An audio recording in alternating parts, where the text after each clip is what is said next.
नमस्कार दोस्तों, आप सभी लोगों का स्वागत है ट्रिकी मैथ्स एजुकेशन अड्डा पर। दोस्तों अभी आप सब लोगों के लिए डिस्कस करने वाले हैं एसएससी जीडी का जो प्रीवियस ईयर का क्वेश्चंस पेपर हुए थे उसके बारे में इस वीडियो सेशन में डिस्कस करने वाले हैं। आज हम लोग जो पेपर डिस्कस करेंगे वो होगा एसएससी जीडी एग्जाम 11 फरवरी 2019 के शिफ्ट 1 का हम पेपर एनालिसिस करने वाले हैं। पूरे के पूरे मैं 25 प्रश्नों के बारे में आपको जानकारी देने वाला हूं, किस तरह से आपको ये प्रश्न अटेम्प्ट करने थे, क्या इन प्रश्न का लेवल था, आपको खुद एक आइडिया हो जाएगा। एक और मैं वापस बता रहा हूं एसएससी जीडी के सभी अभ्यर्थियों के लिए कि आपका ये प्रॉपर जब पेपर सॉल्यूशन हो रहा है तो इस पेपर सॉल्यूशन का एक एक प्रश्न देखना बेहद जरूरी है। अगर आपने एक भी प्रश्न मिस कर दिया, हो सकता है वो टाइप आपको कल को एग्जाम में इसका सामना करना पड़ जाए। तो मैं चाहूंगा कि एक बार सारे के सारे स्टूडेंट्स इस लाइव सेशन को ज्वाइन कर लो, फिर हम लोग इस प्रीवियस ईयर क्वेश्चंस के जो पेपर है उसको बहुत शानदार तरीके से क्लियर करते हैं। सारे के सारे स्टूडेंट, आपको पता होगा एसएससी जीडी का मार्च में फॉर्म आएगा और अगस्त में लगभग उसकी परीक्षा शुरू हो जाएगी। ओके, तो अभी से आपको अपनी तैयारी में लग जाना है और ये पेपर एनालिसिस आपको खुद बता देगा कि आपको कितना सारा इंपॉर्टेंट कंटेंट आपको यहां पर मिलता है। चलिए, बिल्कुल मैं सबसे पहले वापस बता रहा हूं और ये सारे पेपर सॉल्यूशंस आपके बैचेज में कवर होते हैं, ध्यान रखना इस चीज का। चाहे वो जय हिंद बैच क्यों ना, कोई भी बैच हो, यूट्यूब पर जैसे इतने सारे वीडियो सेशंस आप लोगों ने ये सारे क्वेश्चंस कवर अप कर भी रखे होंगे। ओके, अभी आपकी वोकाल सीरीज भी चल रही है, उसको भी आप लोग देख रहे होंगे, बहुत सारी चीजें सीखने को मिल रही होगी। ओके, चलिए हमारा फर्स्ट क्वेश्चन यह है एसएससी जीडी एग्जाम 11 फरवरी 2019 की शिफ्ट 1 का पेपर सॉल्यूशन हम करेंगे, पूरे के पूरे 25 क्वेश्चंस। ओके, चलिए तो सबसे पहले बातचीत करेंगे। एक थैले में 1 रुपए, 2 रुपए और 5 रुपए के मूल्य वर्ग के 420 सिक्के हैं। देखो, 1 रुपए मूल्य वर्ग, 2 रुपए मूल्य वर्ग और 5 रुपए मूल्य वर्ग के 420 सिक्के हैं। 420 क्या रुपए हैं, 420 रुपए हो गए। इनके सिक्कों की संख्या का अनुपात 8:1:5 है। ये सिक्के हैं। अब देखो, तो हमें ये बोला है भैया थैले में 5 रुपए के सिक्के कितने होंगे। जब आपको ये प्रश्न कराया जाता है तो दोनों तरह के प्रश्न करवाए जाते हैं। दोनों तरह के कौन कौन से? जब आपको सिक्कों का अनुपात देकर सिक्के पूछे जाए या फिर रुपयों का अनुपात देकर भी सिक्के पूछे जाते हैं, वो भी टाइप बनता, ध्यान रखना। तो सबसे पहला हम क्या, एक बात सुनिए, ये 420 को हमने इसके बराबर क्यों नहीं रखा? क्योंकि ये सिक्के नहीं है, ये क्या है, रुपए है। तो हमें रुपए के बराबर रखने के लिए 1 रुपए के अगर 8 सिक्के तो 8 रुपए, 2 रुपए का अगर 1 सिक्का 2 रुपए, 5 रुपए के 5 सिक्के 25 रुपए। अब जोड़ लेते हैं, 8 2 10 और 25 कितने हो गए, 35। हम कह रहे हैं कुल 35 अनुपात है और वो कह रहे हैं कुल कितने हैं, 420। तो हमारा एक अनुपात कितने का पड़ा? तो यहां से देखो 420/35, 35 का भाग दिया, 35 एकम 35, 7 बचे, 35 दूना 70। एक अनुपात कितने का पड़ा, 12 का। अब सुनना, अगर एक अनुपात 12 है कि तो 5 रुपए के सिक्के, अब मुझे आप बताओ मैं इस 12 का गुणा 25 से करूं या इस 12 का गुणा 5 से करूं? हमें गुणा 5 से करना पड़ेगा। बताओ क्यों? क्योंकि हमें सिक्कों की संख्या लानी है। 12 × 5 करोगे तो 60 आएगा, जो पहले ही ऑप्शन में मौजूद है। तो जिस भी बच्चे ने 60 सोचा इस क्वेश्चन के लिए वो बिल्कुल एकदम राइट आंसर होगा। अब मुझे बताओ, सब लोग एकदम अच्छे से क्वेश्चन समझ में आ चुका है? कोई समस्या, कोई दिक्कत आपको नहीं होनी चाहिए। क्लियर है? चलिए अब मैं चलता हूं अगले प्रश्न पर। अब देखो भैया, ये क्वेश्चन बहुत तगड़ा है, मतलब तगड़ा वाला क्वेश्चन है। अब मैं पहले एक बार ये लाइन पढ़ लेता हूं, फिर डायरेक्ट डायग्राम की ओर चलूंगा। क्वेश्चन है, नीचे दिए गया रेखा चित्र 5 लगातार वर्ष y1, y2, y3, y4, y5 के एक वंश के लिए आयात से निर्यात के अनुपात को दर्शाता है। आयात से निर्यात के अनुपात को दर्शाता है। अब हमें ये वैल्यू दे रखी है। अब मैं काम करता हूं, इस जूम कर देता हूं। बताओ क्यों? क्योंकि इससे क्या होगा, आपको डायग्राम बहुत अच्छे से क्लियर दिखेगा। ओके, चलिए तो यहां पर चीज को थोड़ा समझना। क्वेश्चन यह है कि यदि वर्ष y3 के लिए निर्यात 35,000 था, तो 35,000 करोड़ था, तो y3 के लिए आयात कितना होगा? अब ये क्या है पता चला? अरे भैया आयात बट्टा निर्यात है। ये क्या है? आयात बट्टा निर्यात। तो इसका मतलब ये 1.110 का मतलब 1.110 का मतलब क्या हुआ? आयात बटा निर्यात का अनुपात। देखो 1.110 का मतलब पॉइंट हटाया तो बटा 100 आया। 0 से 0, आयात और निर्यात का अनुपात बना 11:10। ये बात आपको खुद समझनी पड़ेगी, एग्जामिनर एग्जाम में नहीं बताने वाला है। थोड़ा इसको इधर कर देते हैं ना, ओके, अब ठीक है।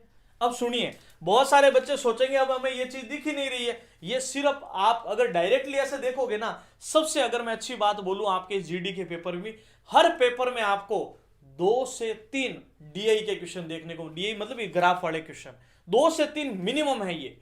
मतलब इस टॉपिक से तो क्वेश्चन बनना ही बनना है। और सबसे अच्छी बात है, इन्होंने क्वेश्चन डायरेक्ट नहीं दिया, थोड़ा सा समझदारी वाले क्वेश्चन दिए। आगे एक और क्वेश्चन आएगा बहुत तगड़ा वाला। अब यहां देखो समझदारी क्या दी, आयात बट्टा निर्यात दिया, तो ये 1.110 से हमें अनुपात खुद लाना पड़ा।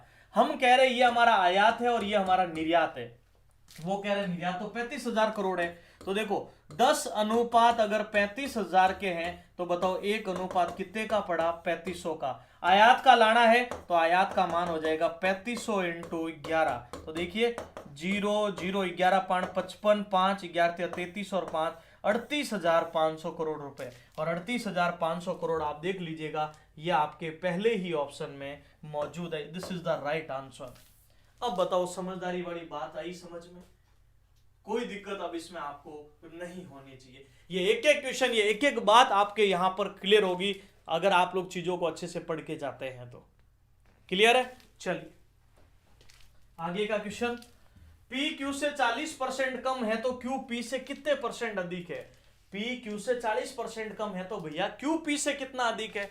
चलिए पी क्यू से 40 कम है तो श्रीमान बताइए, पी क्यू से 40 कम है तो कितना हुआ 60। तो फिर वापस रिवर्स, क्यू पी से कितना अधिक है, जीत हार पास फेल कम और अधिक किसको दर्शाते हैं, जीत हार पास फेल कम अधिक अंतर को दर्शाते हैं। तो आप बताइए अंतर कितने का पड़ा, 40 का। कितने पर बोला, पी से। आपको कैसे पता चलेगा एग्जाम में क्या चीज होगी, जीत हार पास फेल कम अधिक अंतर को दर्शाते। वैसे ही जिसके साथ का या से रहता है वैल्यू बटे में आती है, तो बटे में 60 और गुणा 100। 0 से 0, 2 से 2 बार, 2 से 3 बार, 200 बटा 3, और 200 बटा 3 को हल करोगे तो 66.66 आएगा, जो आपके डी ऑप्शन में मौजूद है। उम्मीद करता हूं प्रत्येक प्राणी को एकदम अच्छे से समझ में आ गया होगा। बात समझ में आई? एक और बात सुनना, इस क्वेश्चन के लिए अगर आपको पता हो, आपको बैचेज में एक बात और सिखाई जाती है, एरो ट्रिक। 40% कम है तो देखो ये एरो चल रहा है, ऐसे देखो ये एरो चला जाएगा 60 पर, बस गुणा 100। अगर कहता 10% कम है तो देखो ये एरो चला गया 90 पर। अगर कहते 20% ज्यादा है तो एरो चला गया 120 पर। अगर कहते 10% ज्यादा है तो एरो चला गया 110 पर। और आपको यहाँ गुणा 100 करते ही रिजल्ट मिल जाएगा। समझ में आई बात? अगर मैं यही कहता कि ये इससे 20% कम है तो हम डायरेक्ट क्या करते बताओ, डायरेक्ट 20%, 1 मिनट, 20% कम है तो सीधा देखो एरो कहां पहुंच जाता, 80 पर, और गुणा किससे करोगे, 100 से। क्या बात समझ में आ रही है सभी को? चलिए आगे देखिएगा, यदि सोनू 20 मीटर प्रति सेकंड की गति से चल रहा है तो सोनू 936 किलोमीटर की दूरी कितने समय में तय करेगा। अब देखो मैं एक समझदारी वाली बात बताता हूं आपको, समझदार तो आप बचपन से हो, जो हमेशा कहता हूं मैं आपको, लेकिन सुनो, ये किलोमीटर में है, ये सभी श्रीमान देखो आवर में है, तो समझदारी बढ़नी, क्योंकि देखो हमें समय भी बचाना है। समझ रहे, एसएससी का एग्जाम फाइट कर रहे हो तो समय की बचत जितनी करोगे उतने ज्यादा अटेम्प्ट कर पाओगे। समझ रहे हो? चलिए तो यहां देखो ये किलोमीटर में, ये आवर में, ये श्रीमान अकेले अलग ही घूम रहे हैं, तो इस श्रीमान को बोलना भी समाज में आ जाओ, वापस लाइन में आ जाओ। तो लाइन में आने के लिए, इसी श्रेणी में, इसी समाज में आने के लिए इसको क्या करना पड़ेगा, 20 मीटर पर सेकंड को हमें किलोमीटर में बदलने के लिए 18/5 करना पड़ेगा, 5 से 4 बार। तो ये श्रीमान भी इसी श्रेणी में आ गए, 72 किलोमीटर प्रति घंटा। अब बताओ इकाइयां बराबर हुई, और जब इकाइयां बराबर होती है ना तब बातें समझ में आने लग जाती है। इकाइयां बराबर का मतलब जैसे आज आपको हर एक छोटी बात समझ में आ रही है, क्यों? क्योंकि हमें पता है एसएससी जीडी के बच्चे को कहां दिक्कत आती है, और जिसने मैथ्स पर बाजी मार ली ना वो एसएससी जीडी का एग्जाम हमेशा क्रैक करता है। और 25 में से 25 सवाल अटेम्प्ट करोगे, और जब मैथ्स में कर रहे हो तो रीजनिंग में गलत होने का सवाल ही नहीं है, इतनी ईजी रीजनिंग आती है। समझ रहे हो? चलिए तो यहां बातचीत करते हैं, इसकी स्पीड आई 72 और हमारे पास जो दूरी है वो है 936। अब आप बताइए समय लाना है तो समय बराबर होता है दूरी बटा चाल। बताओ कोई दिक्कत? भाग देना पड़ेगा और जैसे ही भाग दोगे तो यहां पर देखिए 72 का भाग लगभग एक बार गया, पीछे कितने बचे? 3 में से 2 गया 1 और 9 में 7 गए 216, तो 3 बार 13। तो आप बताइए कितने घंटे का समय लगेगा? 13 घंटे का, जो आपके पहले ही ऑप्शन में मौजूद है। वापस सुनना आराम से। हमें पूछा कितना समय लगेगा, समय होता है दूरी बटा चाल। समय क्या होता है? दूरी बटा चाल। दूरी हमें सीधी दिख रही थी लेकिन चाल हमारी थोड़ी मीटर पर सेकंड में थी, इसकी किलोमीटर में बदलने के लिए 18/5। और आपको बताया जाता है कि 5/18 और 18/5 कैसे आता है। किसी बच्चे को नहीं पता है, कोई बात नहीं। किलोमीटर प्रति घंटा को अगर मीटर पर सेकंड में बदलना हो या फिर मीटर पर सेकंड को अगर आपको किलोमीटर प्रति घंटा में बदलना हो, तो यहां देखो अगर आपको छोटी इकाई में जाना हो तो आप ऊपर छोटा नंबर रखिए, अगर आपको बड़ी इकाई में जाना हो तो आप ऊपर बड़ा नंबर रखिए 18/5 और यहाँ 5/18। बहुत सारे बच्चे कहते चलो ठीक है अभी हमने समझ लिया छोटी इकाई बड़ी इकाई, लेकिन ये दोनों आए कहां से? कल को मैं एग्जाम में भूल गया तो क्या करेंगे? तो क्या करना, सुनो। 1 किलोमीटर में 1000 मीटर होते होते कि नहीं होते प्राणियों, सभी को पता है। 1 घंटे में 3600 सेकंड होते हैं और जब आप इन दोनों को हल करते हो ना तो यहां से आता है आपका 5/18। तो आज के बाद ऐसे रटना नहीं है कि ये ट्रिक है, ये आपका एक बहुत बेसिक कॉन्सेप्ट है कि किलोमीटर में 1000 मीटर होते हैं और 1 घंटे में 3600 सेकंड होते हैं और जब हम इन दोनों को हल करते हैं तो हमें हमारा रिजल्ट मिल जाता है। ओके, चलिए ये कैसा आया फिर? 1 मीटर में किलोमीटर तो 1/1000 होते हैं। इस मीटर को मैंने किलोमीटर में बदला। 1 सेकंड को घंटे में बदलना, 1 सेकंड को घंटे में बदलना तो 3600 का भाग। अब होता क्या 1/3600 क्या होगा? ऊपर जाकर 1/3600 ऊपर जाकर 3600/1 बढ़ जाता है और जब आप इसको हल करते हो तब आपका रिजल्ट आता है 18/5। तो ये ज्ञान की बात थी, आज के बाद इसको भूलना नहीं है। ओके, इस बार नेगेटिव मार्किंग होगी आपकी, ध्यान रखना। इस चीज को भी आपको क्लियर कर दिया जाएगा, एसएससी के एंड से भी जल्दी क्लियर कर दिया जाएगा, ये आपको विशेष रूप से ध्यान रखना है। चलिए आगे बढ़ते हैं, अगला क्वेश्चन। अब देखो ये इससे आसान क्वेश्चन क्या दे सकते हैं अब आप लोगों को, देख लीजिए क्वेश्चन। मतलब ये समझ लो जब आप लाभ और हानि की शुरुआत करते हो ना, ऐसे क्वेश्चन पहले ही दिन कंप्लीट हो जाते हैं, पहले ही दिन। ओके, एक वस्तु को 15% की छूट देने के बाद 4777 में बेचा तो अंकित मूल्य। तो मुझे एक चीज बताओ, 100 पर 15 का डिस्काउंट कहां पहुंचे? 85। बेचा 4777 में, तो ये तो हमारा अंकित मूल्य था, ये हमारा बेचने का मूल्य था। अब देखो मैं हमेशा एक चीज कहता हूं, जो बात पूछी जाए उसको हमेशा ऊपर रखना है, जो बात पूछी जाए उसको हमेशा ऊपर रखना है। तो आप बताइए कौन सी बात पूछी? अंकित मूल्य, तो 100/85। चलो 5 के पहाड़े में 20 बार, 5 के पहाड़े में 17 बार, 17 का भाग दो, 17 दूना 34, तो कितना आ जाएगा? 34 में 6 और 7 13 137, लगभग कितनी बार जाएगा? और 7 6 42, 4 6 4 10 102, 17 7 और 8 7 56, 5 8 5 13 136, 8 बार जाएगा तो आएगा 136, पीछे एक बचा, फिर एक बार जाएगा 281। 281 का गुणा 20 से करो 0, देखो 2 एकम 2, 8 दूनी 16, 2 दूनी 4 और 1 5, 5620 रुपए। आप बताओ प्राणी हमारे कौन से ऑप्शन में है? सी ऑप्शन में मौजूद है। इस शिफ्ट का मैं एक एक क्वेश्चन आज आपका क्लियर करा रहा हूं और ये ऐसे के ऐसे एक एक क्वेश्चन आपके क्लियर होने वाले हर शिफ्ट के। बताइए मेरी बात आपको समझ में आई क्या? कोई दिक्कत नहीं है, आगे बढ़ते हैं फिर। चलिए क्वेश्चन ये है कि दो वस्तुओं का मूल्य 3:2 के अनुपात में है। चलो अभी दो वस्तुओं का जो मूल्य है वो 3:2 में है। पहली वस्तु के मूल्य में 40% बढ़ाया जाता है। देखो 3 का 40% है ना, 1.2 होता है। अब आप कहोगे कैसे आया, तो देखो 3 × 40/2 बटा 100, 0 से 0, 12/10, तो बताओ 1.2 हुआ कि नहीं हुआ? वर्दी हुई तो मैंने जोड़ लिया। दूसरी में से x% घटाया जाता है, इसमें से कुछ x% घटाया भी आपने, चलो ठीक है, तो इनका नया अनुपात 7:3 हो जाता है। तो आपको बताना x का मान। तो एक काम करो ना, सबसे बेस्ट तरीका बताता हूं मैं आपको। देखो अगर आप एसएससी फाइट कर रहे हो ना तो मैं अप्रोच को बता रहा हूं, बाकी आप इसको कितना भी लेंथी चाहो तो बना सकते हो, पर इजी कैसे बना सकते हो सुनो। 3 और ये जोड़ो तो आप कहोगे 4.2, 4.2 हुआ।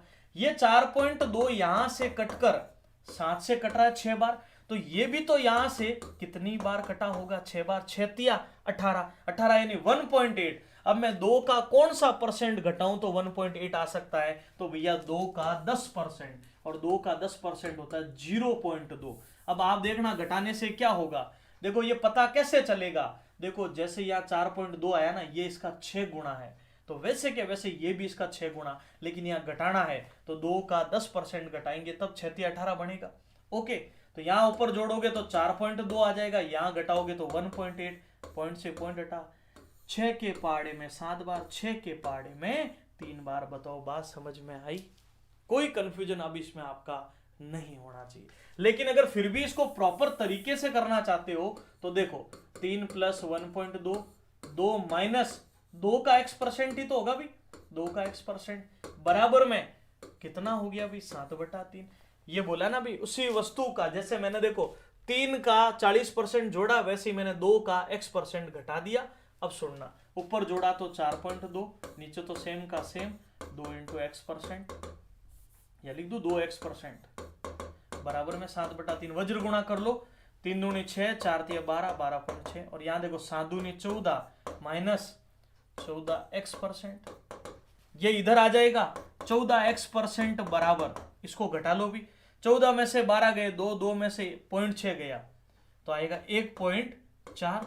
अब देखना क्या होगा, x% है ना, तो x की वैल्यू क्या होगी 1.4 इंटू परसेंट का मतलब बट्टा 100, इधर आके गुणा 100 और बट्टे में 14, पॉइंट हटाया तो 0, 0 से 0 कैंसिल, 14 से 14 कैंसिल, तो उत्तर आ गया 10%। अब आप बताओ इतना झमेला करना ज्यादा सही है या फिर ये वाली बात बहुत इजी लगी? देखो 3 प्लस 1.2 तो ये होता है अभी 4.2, तो ये होता है 7/3, और यहाँ 2 माइनस जो भी घटाना है, ये अगर 6 गुणा है तो इसको भी 6 गुणा लाना, 6 तिया 18, 2 में से मैं क्या घटाऊं तो 18 आ सकता है, 0.2 घटाएंगे तब 1.8 बनेगा, 18 मतलब 1.8, इसलिए हमारा आंसर 10%।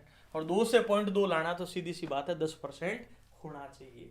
ओके चलिए, अब एक ये क्वेश्चन है हमारा। अब बताओ इससे सरल क्या देंगे आपको, u और v दे रखा है, v और w दे रखा है, चलो u v w तो 4:7। अब खुद एनालिसिस कर लेना कि आप अगर इस एग्जाम में होते तो कितने प्रश्न अटेम्प्ट कर पाते। यहां मैंने 7 को बढ़ाया, यहां मैंने 9 को, तो 9 चौक 36, 9 7 63, 7 7 49। वो कह रहे हैं हम u का मान 72 बता रहे हैं भी, हमारे हिसाब से u का अनुपात तो 36 आ रहा है, 36:72 के बराबर है, तो बताओ 1 अनुपात कितने का पड़ा, 2 का। मैं वैसे डायरेक्ट भी कह सकता था 2 गुना, लेकिन देखो हर स्टूडेंट को लेके चलना है, भले आज आपने पहली बार भी मैथ्स पढ़ी हो ना, फिर भी ये प्रश्न समझ में आना चाहिए। ओके देखो ये तो लिया ही हम लोग, जिस नंबर के आगे खाली जगह होती है उसी को आगे बढ़ाते हैं, तो ये 36 हुआ, ये 63 हुआ, ये 49 हुआ।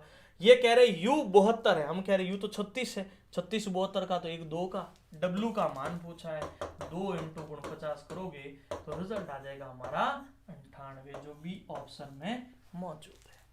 जिस भी बच्चे ने ये सोचा है वो बिल्कुल एकदम परफेक्ट होगा।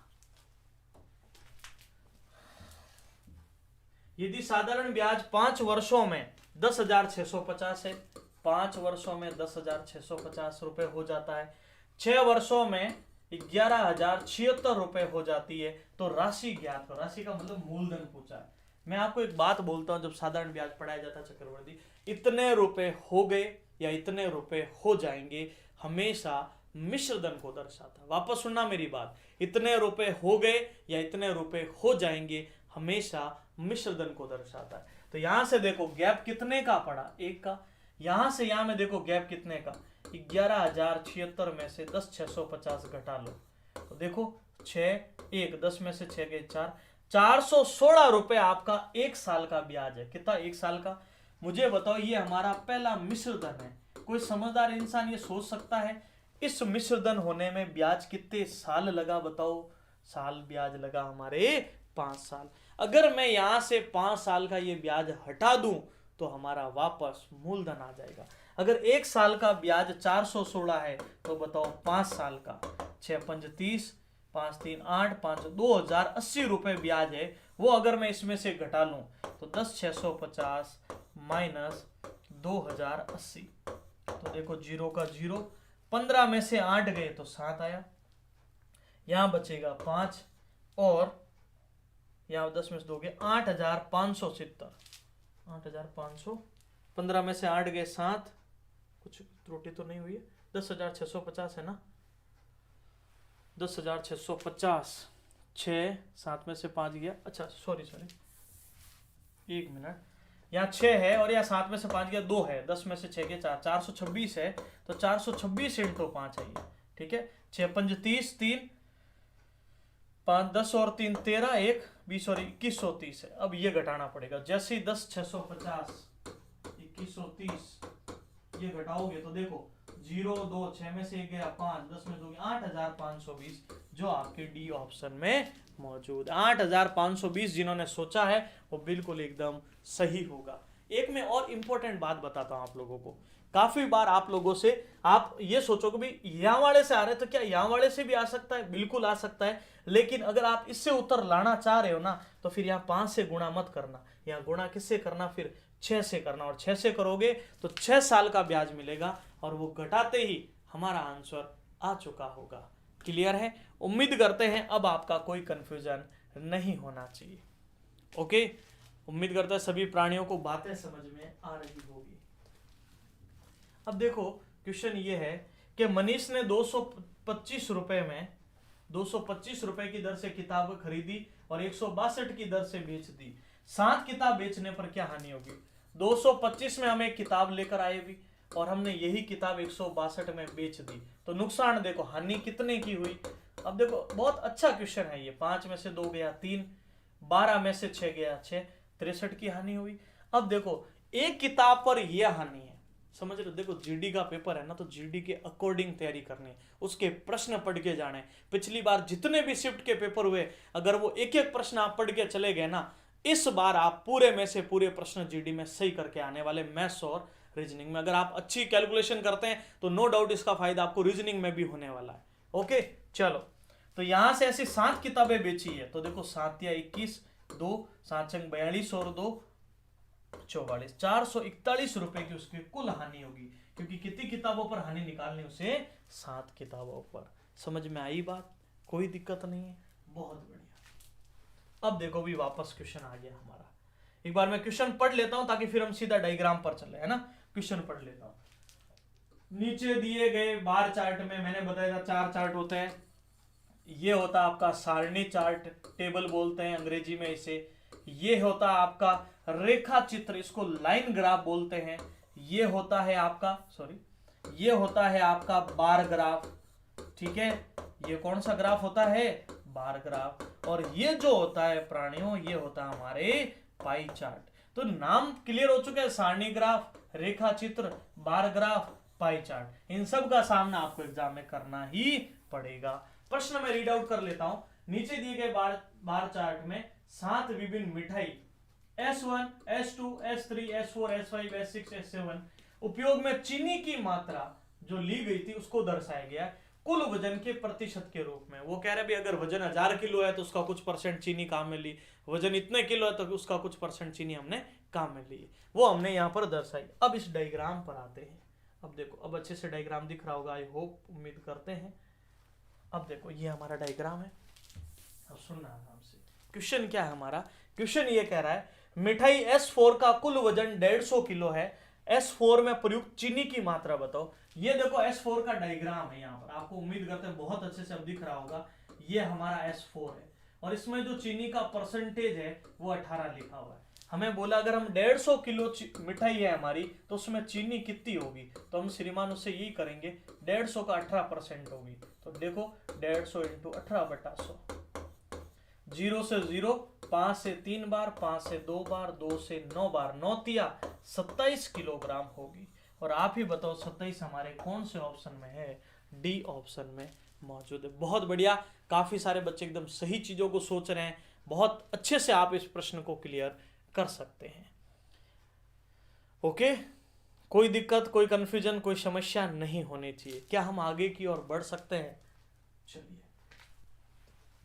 ये हमारा क्वेश्चन है। 5 निरीक्षणों A1, A2, A3, A4, A5 का औसत n है। A1 का मान 100 है, A2 का मान भी 100 है, A3 का मान भी 100 है, A4 का मान भी 100 है, A5 का मान भी 100 है। अब हमें बोला है भैया इसका औसत क्या होगा, तो औसत n का मान लाना है। अरे भाई औसत जब सबका 100 है तो जोड़ लो भी 500 और 500 में जब वापस 5 का भाग दे दोगे औसत तो वही रहेगा, कोई चेंज नहीं। तो हमारे n का मान कितना आ जाएगा बताओ? ये बराबर था, डैश नहीं, बराबर में रिजल्ट कितना हो जाएगा आपका? 100 हो जाएगा। क्लियर है सभी को? 100 इस क्वेश्चन का आपका आंसर बनने वाला है। कोई दिक्कत नहीं है अब इस क्वेश्चन में। चलिए आगे बढ़ते हैं। अगला क्वेश्चन देखिएगा। ए अकेला एक कार्य को 6 दिन में पूरा करता है, बी अकेला उस काम को 8 दिन में पूरा करता है, तो दोनों मिलकर, अब भाई इसे क्या कहें, अब ये 8 दिन में 6 दिन में, तो सबसे पहला काम हम लसअप लेते हैं। क्या लेते हैं? लसअप, एलसीएम बना चॉइस। आप कहोगे लसअप क्यों लिया? देखो, जब भी आप ए वाला, बी वाला, सी वाला क्वेश्चन आए और अगर आप एलसीएम ले लेते हो तो वो एलसीएम हमारे पूरे काम को दर्शाता है कि भैया हमने कुल काम कितना किया। समझ में आ रहा है? चलो, तो यहां पर देखिए कुल काम 24 है। ये कह रहा है मैं 6 दिन में काम करता हूं तो 6 का भाग 24 में 4 बार, या 8 दिन में काम करता हूं 8 का भाग 24 में 3 बार। ये कह रहा है श्रीमान मैं रोज का 4 काम करता हूं और ये कह रहा है मैं रोज का 3 काम। दोनों मिलकर बोला है, दोनों मिलकर, तो दोनों मिलकर तो 7 काम कर पाएंगे और कुल काम है कितना हमारा? 24। तो देखिए ए प्लस बी, तो 24/7 करोगे, 7 या 21, 3 से 3/7, यही आप लोगों का आंसर होगा। वैसे इस श्रीमान ने यही उत्तर दे दिया तो हमें आगे बढ़ने की जरूरत भी नहीं थी, ये हमारा आंसर बन चुका है 24/7। अब बताओ बात क्लियर हो चुकी है? वैसे अगर आपको एफिशिएंसी पता है तो डायरेक्ट भी इसको लिख सकते थे। आगे बढ़ते हैं। अब देखो ये बोर्ड मास के आपको 100% 2 से 3 क्वेश्चन देखने को मिलने वाले एग्जाम में। 2 से 3 बता रहा हूं मैं। बार ग्राफ, पाई चार्ट, इसके भी 2 से 3 क्वेश्चन और एक बोर्ड मास पर। ये 2 चीजें अगर आप अच्छी है ना तो मान के चलो बहुत बड़ा परसेंटेज कवर होगा। क्वेश्चन भी तो 25 आते हैं अभी, और 25 के 25 क्वेश्चन। और यहाँ ध्यान रखना आपके एसएससी जीडी का पैटर्न ये होता है कि अभी 25 क्वेश्चन रीजनिंग के तो कंटिन्यू वो 25 रीजनिंग के होंगे, फिर 25 मैथ्स के तो वो कंटिन्यू मैथ्स के होंगे, फिर हिंदी के, ऐसे चलता रहता है। क्लियर है? चलो अब देखिए इसको हल करते हैं हम लोग, तो 5 दूनी 10 और 1 11/2, ओके, माइनस इसको हल करते हैं, 4 तिया 12 और 1 13/4, प्लस 6 माइनस, आपको ही पता है सबसे पहले भाग देते हैं, इसका रिजल्ट क्या बन जाएगा बोलो? 2 लिख दूं मैं यहाँ? कोई दिक्कत नहीं। अब सुनना, 11/2 माइनस एलसीएम ले लो, या तो 4 से 13 प्लस 6 चौक 24 माइनस 4 दूनी 8, 11/2 माइनस, इनको जोड़ लीजिए कितना हो गया? 7, 37, 37 में से 8 गए 29/4। एलसीएम क्या बनेगा बताओ? एलसीएम लोगे तो 4 बनेगा, 2 से 2 बार तो 2 11 दूना 22, 4 से 1 बार 29, 22 में से 29 गया तो माइनस का 7/4। और आप बताओ माइनस का 7/4 आपके पहले ही ऑप्शन में मौजूद है। अब बताइए मेरी बात आपको समझ में आई? बढ़िया से इसका स्क्रीनशॉट ले लो, चीजों को समझ लो। हम चलते हैं फिर हमारे आगे के घमासान की ओर। क्लियर है सभी को? कोई समस्या, कोई दिक्कत नहीं आनी चाहिए। आगे बढ़ते। ये क्या क्वेश्चन है देखो भी। राजेश 25 किलोमीटर प्रति घंटा की दर से घर से दफ्तर जाता और 20 की स्पीड से वापस आता। ये देखो भैया उसका घर है, ये उनका दफ्तर है, ओके, ये दफ्तर है मान लो। वो कह रहा है जब मैं 25 किलोमीटर प्रति घंटा की चाल से जाता हूं और वहीं से फिर मैं वापस, कितना है वापस में, 20 किलोमीटर प्रति घंटा की चाल से आता हूं, तब मुझे कुल मिलाकर 9 घंटे का समय लग जाता है। अब आपको बताना है कि उसके घर से ऑफिस की दूरी कितनी होगी। अब सुनिएगा मेरी बात, तो उसके दफ्तर और घर के बीच की दूरी अगर आपको पता हो, मैं आपको हमेशा एक चीज बताता हूँ जब समय दूरी पढ़ाता हूँ। कौन सी बात? सुनना मेरी।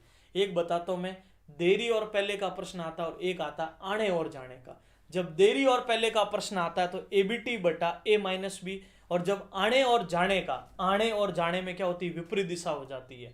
ठीक है, देरी और पहले वाले में तो दोनों बार वो ऑफिस ही जाने की बात करता है, लेकिन जब आने जाने वाला होता है ना तो एक बार जाता है एक बार आता है ना, तो ऑपोजिट डायरेक्शन का कॉन्सेप्ट लगता है। तो वहां कॉन्सेप्ट काम में आता है एबीटी बटा ए प्लस बी। अब आप कहोगे गुरुजी ए क्या है, ए का मतलब पहली चाल, बी क्या है, फिर बी का मतलब दूसरी चाल, और टी हमें दे रखा है। चलो 25 इंटू 20 बटा ए प्लस बी, तो 45 लिख दूं मैं। इतने समझदार अब हो गए। और टाइम 9 घंटे, 9 से 45 5 बार, 5 से 20 4 बार, 25 चौक 100 किलोमीटर उसकी दूरी होगी। अब आप बताओ ये कौन से ऑप्शन में है, पहले ही ऑप्शन में मौजूद है। बताइए बात समझ में आई सभी को? बढ़िया से इसको लिख दीजिए, स्क्रीनशॉट, जो भी आपको समझ में आए चीजें क्लियर कर लीजिए। हम चलते हैं हमारे अगले प्रश्न की ओर।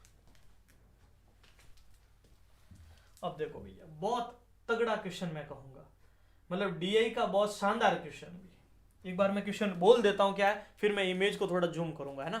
क्वेश्चन ये है, नीचे दिया गया रेखा चित्र, पहले बताओ रेखा चित्र कैसा होता है, ये समझ में आ गया? आज आपने बार ग्राफ भी देख लिया, आज आपने रेखा चित्र भी देख लिया। अभी आपको एक सारणी ग्राफ देखना और एक पाई चार्ट देखना, है ना। ये 15% है, ये 30% है, ये 27% है, ये 23% है, और ये 8% है। ओके, ये P1 है, P2 है, P3 है, P4 है और P5 है। और ये लाभ का प्रतिशत है, किसका प्रतिशत है, लाभ का। ये हमारा एक डायग्राम है। अब हमें ये बोला है P3 का राजस्व 38,100 है, तो P3 का व्यय कितना होगा। अब देखो, इस प्रश्न में कहीं राजस्व दिख रहा है, नहीं दिख रहा है। इस प्रश्न में कहीं व्यय दिख रहा है, व्यय नहीं दिख रहा है। अब आप दिमाग कैसे लगाओगे? ये दिमाग आप तभी लगा सकते हो जब आप अपनी क्लास में इस चैप्टर को बहुत अच्छे से पढ़ के जा रहे हो। समझ रहे हो? सीधा साधा प्रश्न नहीं आ रहा है यहाँ पर डायरेक्ट कि अभी हाईएस्ट बताओ या लोवेस्ट बताओ, इतना सा नहीं है। चीजों को थोड़ा सा, एकमात्र जो मतलब ये कह सकते हो सेगमेंट जिसको थोड़ा ये मॉडिफाई कर रहा है वो है डीआई। और डीआई के 3 क्वेश्चन बनेंगे, उनको एकदम सही करके आना। और अगर मैं तो कह रहा हूं 8 से 10 कॉन्सेप्ट है यहाँ पर, परास का बनता है, प्रॉफिट का बनता है, या फिर जो एवरेज से अधिक वाला बनता है, एवरेज से कम वाला बनता है। ये अगर कॉन्सेप्ट पढ़ के गए हो ना तो कोई दिक्कत नहीं आने वाली। चलो, तो यहां बातचीत करते हैं विभिन्न उत्पादों पर। ये दे रखा है, दिए गए रेखा चित्र में 5 विभिन्न उत्पाद P1, P2, P3, P4, P5 पर होने वाले लाभ प्रतिशत को दर्शाया गया है। अब ये लाभ प्रतिशत को दर्शाया गया है, P3 का राजस्व इतना है तो P3 का व्यय कितना होगा। अब सुनना, हमें P3 की बात करनी है। मैं इसको जूम कर दूं या समझ में आ रहा है अच्छे से? ठीक है, मेरे हिसाब से ऐसे ठीक रहेगा। P3 का बताओ राजस्व में प्रॉफिट कितने परसेंट हो रहा है, 27। तो सुनना, 100 पर 27 का प्रॉफिट कहां पहुंचे, 127 ही तो होगा। ये लाभ की कंडीशन है, ध्यान रखना। और कुल राजस्व हमें 38,100 मिला, 38,100 मिला, तो हमारा खर्चा कितना हुआ। फिर हमें ये दे रखा है ये कुल राजस्व। भाई आप 100 रुपए की राशि पर 27 का लाभ कमाओगे तो आपका कुल राजस्व 127 हो जाएगा। समझ रहे हो? हमें यहां पर क्या करना है, इसका जो मूल अमाउंट है वह है वो लाना है। तो इसको रखना पड़ेगा, जो बात पूछी जाए उसको ऊपर बटे में 127। पर ये 127 हमें खुद लिखना पड़ेगा एग्जाम में। इससे इसको कैंसिल करोगे, 127 इंटू 3 81, 300 बार, और 300 इंटू 100 करोगे तो रिजल्ट आ जाएगा 30,000। और आप बताइए आपके कौन से ऑप्शन में है, बी ऑप्शन में मौजूद है। उम्मीद करता हूं आज के बाद कोई भी स्टूडेंट ऐसे प्रश्नों को बिल्कुल गलत नहीं करेगा। बढ़िया से लिख दीजिए, फिर मैं अगले प्रश्न पर चलता हूं। सभी से बोलेंगे क्लास अगर अच्छी लग रही है आप लोगों को तो जरूर एक बार शेयर कर सकते हो, लाइक कर सकते हो। अगर आपको लगता है आज कुछ हमें सीखने को मिला, आज के दिन में हमने कुछ एक नई बात सीखी है, तो डेफिनेटली आप कर सकते हैं ऐसा। चलिए आगे बढ़ सकते हैं। ये क्वेश्चन है हमारे पास, अनिल, दीपक और दिनेश मिलकर एक काम को 35 दिन में करते हैं। देखो भी, एक श्रीमान अनिल है, एक श्रीमान दीपक है और एक दिनेश है। ओके, ये तीनों मिलकर काम को 35 दिन में करते हैं। अनिल प्लस दीपक प्लस दिनेश 35 दिन में कर दिया। अनिल और दिनेश मिलकर 60 दिन में करते हैं। अनिल और दिनेश मिलकर 60 दिन में करते हैं। ओके, फिर हमें बोला है पहला दीपक है ना, डी लिख दो, डी आई लिख दो इसको, ठीक है, समझदारी हो, वो उतना कोई दिक्कत वाली है। अब सुनना, यहां से बोला दीपक अकेला कितने दिन में, तो सबसे पहले बताओ एलसीएम कितना, एलसीएम लोगे तो 35-60 है ना, तो 35-60 का अगर एलसीएम लेते हो आप, 2 से 35 30, फिर 2 से 35 15, मैं डायरेक्ट बता देता हूँ इसलिए थोड़ा जल्दी लिख रहा है ना, 3 से 35 5, 35 70 140 420, एलसीएम 420 आएगा। ये देखो एलसीएम तो हमें लेना पड़ेगा भी, लघुत्तम, और ये आपको जब लसपा पढ़ाया जाता है तो इसका हर एक टाइप क्लियर किया जाता है, छोटे से छोटा टाइप और बड़े से बड़ा टाइप भी। ओके, 35 का भाग देते हैं 35 एकम 35, पीछे बचे 7, 35 दूना 70, इसका भाग देते हैं 7 छंग 42। अब मुझे सिर्फ ये बताओ ये किसका मान आया, तो आप कहोगे सर जी ये तो तीनों का मान है, और मैं कहूँ ये किसका है, तो आप कहोगे ये सिर्फ अनिल और दिनेश का मान है। तो बचा कौन, फिर दीपक बचा, 12 में से 7 गए, दीपक का मान कितना आया 5। ये वो काम आया जो सिर्फ दीपक ने किया, 12 काम कुल था। अनिल और दिनेश कह रहे भी हमारा काम 7 है, तो दीपक का कितना बचा 5, तो 420/5, तो 8 5 40, 5 चौक 20, अकेले दीपक को कितना समय लग जाएगा, तो रिजल्ट आएगा 84 डेज, जो आपकी ए ऑप्शन में मौजूद है। बताओ बात समझ में आ चुकी है, किसी प्रकार का कोई कंफ्यूजन अब आपको नहीं रखना है। मैं रिपीट करता हूं वापस, तीनों कह रहे हैं हम 35 दिन में काम करते हैं, ये 2 लोग कह रहे हैं हम 60 दिन में करते हैं। एलसीएम 420, यहां से एफिशिएंसी 12 की, यहां से एफिशिएंसी 7 की, क्षमता तीनों की क्षमता 12 की है, इसमें से 2 जनों की क्षमता 7 की है, तो दीपक अकेले की क्षमता 5 की, इसमें से ये घटाना पड़ेगा, और 420 काम करना है श्रीमान दीपक को, तो उन्हें 84 दिन का समय लगेगा। अब देखो भैया, राशि चक्रवर्ती ब्याज की दर से 5 वर्ष में 3 वर्षों में 5 गुणी हो जाती है, तो कितने समय में 125 गुना हो जाएगी। देखो चक्रवर्ती ब्याज की दर से, ये थोड़ा ध्यान रखना, चक्रवर्ती ब्याज की दर से, और चक्रवर्ती ब्याज की दर में आपको पता हो मैं ये ट्रिक 100% बताता हूं, 100%, और ट्रिक का नाम भी मैंने दे रखा, अगर मैं अभी बताऊंगा लिखूंगा तो याद आ जाएगी। तो देखो यहां समय दे रखा, और एग्जैक्ट देख लोकेशन आपके सामने साक्षात रूप में मौजूद है। 3 वर्षों में कोई राशि अगर 5 गुना हो जाती है, तो कितने वर्षों में 125 गुना। तो मैं ट्रिक बताता हूं, यहां लिख देता हूं, ठीक रहेगा। ट्रिक होती है समय का पहाड़ा गुणा की घात, समय का पहाड़ा गुणा की घात। ओके, समय का पहाड़ा क्या करना है, गुणा की घात। तो समय का तो पहाड़ा चलाओ, समय का तो क्या चलाओ पहाड़ा, और गुणा की क्या चलाओ, घात चलाओ। तो देखो 3 दूनी 6, 3 तिया 9, 3 चौक 12, ऐसे चलाना है, और इसकी घात चलाओ। देखो 5 की पावर 1 तो है ही, अब इसकी पावर आगे बढ़ाओ, 5 का स्क्वायर 25, फिर इसकी पावर और आगे बढ़ाओ, 5 का क्यूब 125, इसकी पावर और बढ़ाते, लेकिन हमें तो यही चाहिए था। और आप बताओ 125 गुणा होने के सामने वर्ष कितने आ रहे हैं, 9 आ रहे हैं, और आप बताइए 9 हमारे कौन से ऑप्शन में है, पहले ही ऑप्शन में मौजूद है। तो समय का पहाड़ा गुणा की घात, क्लियर है। अब हमें इसमें कोई कंफ्यूजन नहीं होना चाहिए। ओके, लिख सकते हो बढ़िया से कॉपी में, इसमें कोई कंफ्यूजन कोई दिक्कत अब आपको नहीं रखनी है। आगे चलते हैं। अब ये क्वेश्चन हमारे पास 15 मैचों में इसने ये बोला है 0 3 2 1 5 3 4, फिर देखो 5 5 2 2 0 0 1 और 2, ये बोला इसका बहुलक। अब आप कहोगे गुरुजी बहुलक क्या होता है, देखो 3 चीजें होती है, माध्य, माध्य का बहुलक, माध्य का मतलब होता है राशियों का योग बटा राशियों की संख्या, माध्य का होता है छोटे से बड़े क्रम में जमाने पर बीचों बीच का नंबर, माध्य का कहलाती है। बहुलक होता है बहुलक, जिसका बहुत बार लक चलता है उसको बोलते हैं बहुलक, जिसका बहुत बार लक होता है, उसका बार बार लक चल रहा है उसको बोलते हैं बहुलक, या इसको बोलते हैं बारंबारता। एक ऐसा नंबर जो बार बार दौड़ रहा है, बार बार हमारे सामने आ रहा है, उसको बोलते हैं बारंबारता या बहुलक। अब बताओ ऐसा कौन सा है जिसकी बहुत सारे लक है, जिसमें बहुत सारे लक है, तो बताओ कौन सा ऐसा नंबर जो सबसे ज्यादा बार रिपीट हुआ।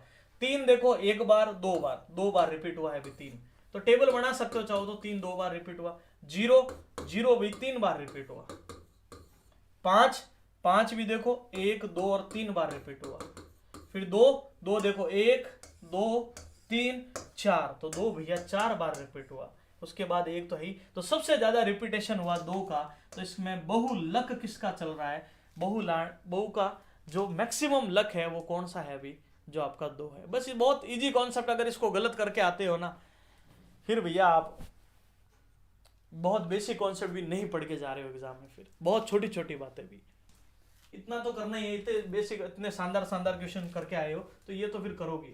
अब सुनो, अभी भी आप लोग हमारे एलसीएम और एचसीएफ सर्च करके देख लेना, ऐसे कम से कम आपको 10 क्वेश्चन मिल जाएंगे किसी भी वीडियो सेशन में, ठीक है। जब भी आपका, और फर्स्ट पार्ट में देखना, आपको 3-4 पार्ट होंगे ना, तो फर्स्ट पार्ट में देखोगे तब भी आपको मिल जाएगा, किसी भी बैच में हो बोलिए आप, ओके। 2 की पावर 3, 3 की पावर 5, 3 की पावर 3, 5 की पावर 2, एचसीएफ कितना होगा। एचसीएफ में हमेशा ध्यान रखना, एक छोटी सी बात बोल रहा हूं आज के बाद भूलना मत, अगर मैं इसी क्वेश्चन का एचसीएफ भी बता दूंगा और मैं इसी क्वेश्चन का आपको एलसीएम भी सिखा दूंगा, एचसीएफ तो सीखना ही सीखना, एलसीएम भी। एचसीएफ में कॉमन और उसका कम से कम गुणा, कॉमन का मतलब ये होता है एक ऐसा नंबर जो सब में कॉमन हो और उसका कम से कम गुणा। तो देखो 2 इसमें है, 2 इसमें नहीं है, तो हम 2 की बात ही नहीं करेंगे, मिटाते नहीं, इसको हटा देते हैं ऐसे, इसकी बात नहीं करेंगे। 3 इसमें है, 3 इसमें है, तो उसका कम से कम गुणा, देखो यहाँ 5 बार है, यहाँ 3 बार है, तो हम 3 बार वाला गुणा काम मिलेंगे कम से कम। 5 है ही नहीं तो हम 5 की बात ही नहीं करेंगे, 3 की पावर 3, और यही हमारा उत्तर होगा। अब बताओ मेरी बात समझ में आई, डी ऑप्शन बिल्कुल यहाँ राइट काम करने वाला है। एक और बात सुनना, आप कहोगे गुरुजी इसी का एलसीएम बोलते, तो देखो एलसीएम में सब आता है, कॉमन भी आएगा, बिना कॉमन वाला भी आएगा, लेकिन उसकी अधिकतम गुणा, मैक्सिमम गुणा, तो 2 का अधिकतम गुणा तो 3 बार ही है भी, इंटू 3 का अधिकतम गुणा 5 बार वाला काम आएगा, 3 और 5 है ना, तो 5 बार वाला, और 5 कॉमन नहीं है लेकिन फिर भी ये काम आएगा। तो ये अगर क्वेश्चन होता तो ये वाली जो कंडीशन है ना, ये हमारा एलसीएम बनती।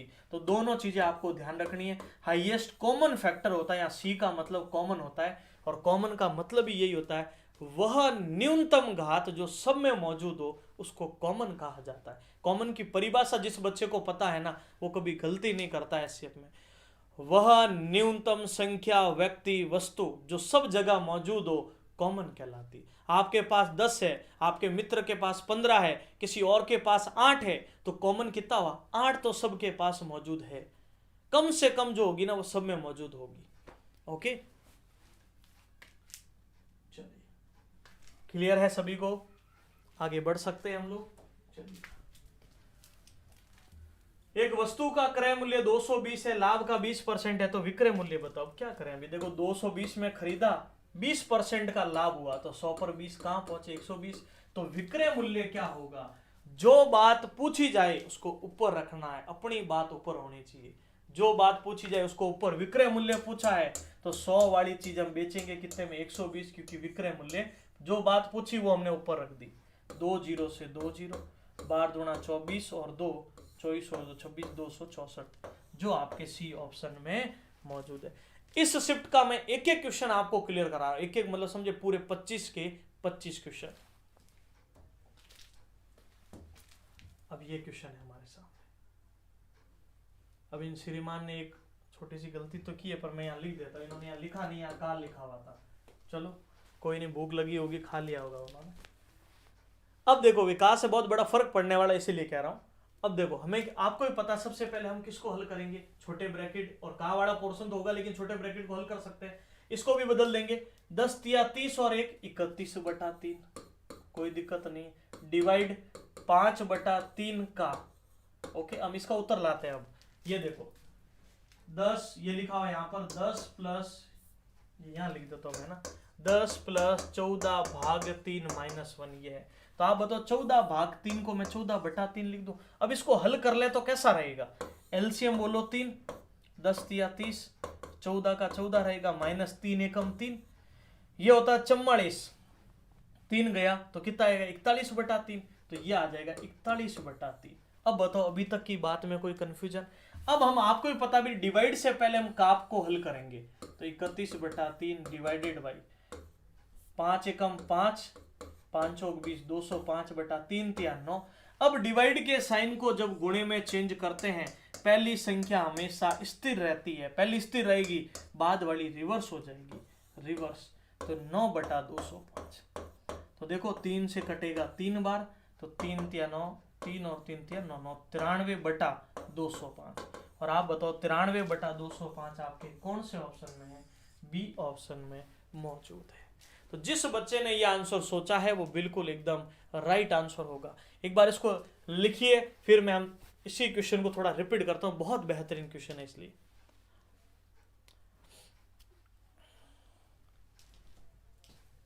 अगर कुछ सीखने को मिल रहा है तो सभी बच्चे एक बार वीडियो को शेयर जरूर कर दीजिएगा, उन सब बच्चों तक जरूर पहुंचा दीजिएगा जो इस बार एसएससी जीडी का टारगेट लेते हुए अपनी जॉब को क्लियर करना चाहते हैं। चलिए, तो सबसे पहले बातचीत करते हैं हम लोग। आपको पता है हमने इस मिश्र भिन्न को सरल में लिखा, उसके बाद इसको डिवाइड का डिवाइड रखा 5/3 अभी तक, फिर मैंने इसके बाद इसमें कोई चेंज नहीं किया, इसको हमने हल किया अलग रखा। देखो ऐसा था 10 + 14 भाग 3 था, तो मैंने उसको बटा 3 लिखा, -1 था हमारे पास, ये था ना, ये -1 इधर लिखा हुआ। अब देखो 10 तिया 30, ये तो 14, 44 और ये -3, तो 44 में से -3 गए ना तो 41/3 आया था। अब काम है मतलब गुणा पहले होता है, ये ऐसे नहीं कि इसको पहले आप रिवर्स कर दो, इसको पहले हल करेंगे। आपको पता बोर्ड मास रूल क्या कहता है? पहले ब्रैकेट, फिर का, फिर डिवाइड, फिर मल्टीपल, फिर एडिशन, फिर सब्ट्रैक्शन। समझ आई बात? चलिए आगे बढ़ते हैं। अब ये आपका एडवांस का एक प्रश्न है, एडवांस का एक एक पॉइंट आपको सर के द्वारा क्लियर किया गया है। हमेशा जो भी बैच आप पढ़ रहे होंगे अच्छे से चीजें क्लियर की जाती है। और अभी आपको 12 घंटे की जो मैराथन क्लास हुई इसमें वो बहुत सारे छोटे छोटे पॉइंट आपको सीखने को मिले भी होंगे। ठीक है, तो ये सारी छोटी छोटी चीजें वहां क्लियर, लेकिन एक बार मैं थोड़ा बेसिक कॉन्सेप्ट बता देता हूं इसको कैसे हल करना था। ध्यान दीजिएगा, एक कमरे की लंबाई, चौड़ाई और ऊंचाई इतनी है तो उस कमरे में रखी जाने वाली बड़ी से बड़ी छड़ की लंबाई क्या होगी? ये मतलब देखो लंबाई, चौड़ाई, ऊंचाई आगे, इसका मतलब वो घनाभाकार है। ओके, और यहां पर अगर आपसे विकर्ण पूछे, आप बताओ अगर मैं बड़ी से बड़ी छड़ रखनी है तो इस प्रकार से रखेंगे, और यहां पर जो हमारे बड़ी से बड़ी छड़ होगी वो विकर्ण का काम करेगी। और विकर्ण होता है रूट ऑफ लंबाई का स्क्वायर, चौड़ाई का स्क्वायर और ऊंचाई का स्क्वायर। तो देखो लंबाई का स्क्वायर 21 का स्क्वायर बोलो तो आप कहोगे गुरुजी 441, चौड़ाई का स्क्वायर 144, ऊंचाई का स्क्वायर 196, इनको जोड़ लीजिए और जोड़ेंगे तो देखो 6 4 10 और 1 11, 17 1 18, 6 781। और आप बताओ 781 किसका वर्ग होता है? ये देख लो, अरे 29 का वर्ग होता है। यहीं से पता चलेगा ना, 5 का हो नहीं सकता, 2 का स्क्वायर 4 होता है, 31 और ये दोनों बचे 31 में तो 900 से ऊपर चला जाता है, तो यही तो उत्तर हुआ। लेकिन मैं वेरीफाई करा देता हूं फिर भी। 9 × 9 81, 8, 18 और 18 36 और 8 44, हासिल का 4, 2 दूनी 4 और 4 841। यहाँ 841 आएगा क्या? चलो 1 मिनट, 10 1 11, 9 और 4 13, 13 4 17, 1 18, 1 मिनट, 21 का स्क्वायर 441, 12 का स्क्वायर 144 और 16 का स्क्वायर, अच्छा 256 है, सॉरी 256। ठीक है, अब सुनना, इन सबको ऐड करोगे ना तो यहां देखो 10 और 1 11, 5 4 9, 9 और 4 13 और 1 14 और 2 और 1 3, 3 और 4 7 और 1 841। और 841 किसका वर्ग बन जाएगा? 29 का। और वैसे आप लोग इकाई अंक से जब पहचानना सीख जाओगे ना तो कोई दिक्कत नहीं होगी। 196 की जगह 256 लिख देना भी, 16 का स्क्वायर। ठीक है, विकर्ण पता करना था आपको। अगर यहीं पर आपसे आयतन पूछ लिया जाता तो लंबाई इंटू चौड़ाई इंटू ऊंचाई होता। ओके, चलिए एक और क्वेश्चन हमारे सामने। अध्यापक के वजन को शामिल करने पर 22 छात्रों के एक समूह का वजन 1 किलोग्राम बढ़ जाता है यदि 22 छात्रों का आरंभिक औसत 31 था। 22 छात्रों का आरंभिक औसत कितना था? 31। औसत हमेशा योग दर्शाता है। कैसे दर्शाएगा? देखो 22 × 31, तो 31 दूना 62, 6 62 और 66 682, यही होगा। और यहां पर बोला एक और अध्यापक जी के वजन को शामिल कर लिया। चलो भी मेरे वजन को शामिल कर लिया तो औसत वजन 1 किलोग्राम बढ़ जाता है। अब बताओ मैं कितना लिखूं? 32। और ऐसा कैसा क्वेश्चन आपने पढ़ा होगा 23 × 32, 23 दूना 46, 4 23 × 3 69 और 4 कितना हो गया? 73। कोई दिक्कत नहीं। अब इसमें से 736 में से अगर आप 682 घटाओगे तो यहां आ गया 4, 13 में से 8 गए 5, 54 किलोग्राम किसका वजन हो जाएगा? आपका अध्यापक जी का। संख्या के साथ संख्या बढ़ानी है, औसत के साथ औसत बढ़ाना, ये हमारा आंसर बन जाएगा 54। कोई कंफ्यूजन नहीं है इस बात में? चलिएगा 25 क्वेश्चन आपके कंप्लीट होने वाले। एक वर्ग के विकर्ण की लंबाई, देखो वर्ग का विकर्ण होता है भुजा √2, वर्ग का विकर्ण क्या होता है? भुजा √2। ओके, तो विकर्ण हमें दे रखा है 10√2, हमें भुजा यहां से लानी है, भुजा √2, तो इसका क्षेत्रफल लाना है। और देखो √2 से √2 कैंसिल, तो आप बताओ भुजा आ गई 10, और भुजा अगर 10 है तो क्षेत्रफल होता है भुजा स्क्वायर। तो आप ही बताइए 10 का स्क्वायर 100 वर्ग सेंटीमीटर, और यही हमारा उत्तर बन जाएगा जो बी ऑप्शन में मौजूद है। और वैसे वर्ग का विकर्ण यहाँ से डायरेक्ट हमारी मदद कर देता है। ये 10√2 है, इसका मतलब भुजा 10 रही होगी। अगर ये 50√2 होता तो भुजा 50 होती, और अगर ये सिर्फ 50 होता तो भुजा आ जाती 25√2। ओके, तो ये था मेरे प्यारे दोस्तों आज का जितने भी एसएससी जीडी के इस एग्जाम में 11 फरवरी 2019 की शिफ्ट 1 में जो क्वेश्चंस बने थे, पूरे के पूरे 25 क्वेश्चंस मैंने आपको सॉल्व करवाए। उम्मीद करूंगा कि आपको एक एक प्रश्न बेहतर तरीके से समझ में आया होगा। अगर आपको वीडियो सेशन अच्छा लगा हो, लाइक एंड शेयर कर सकते हैं। साथ ही पहली बार चैनल पर आए तो सब्सक्राइब जरूर कर लीजिएगा। थैंक यू, जय हिंद।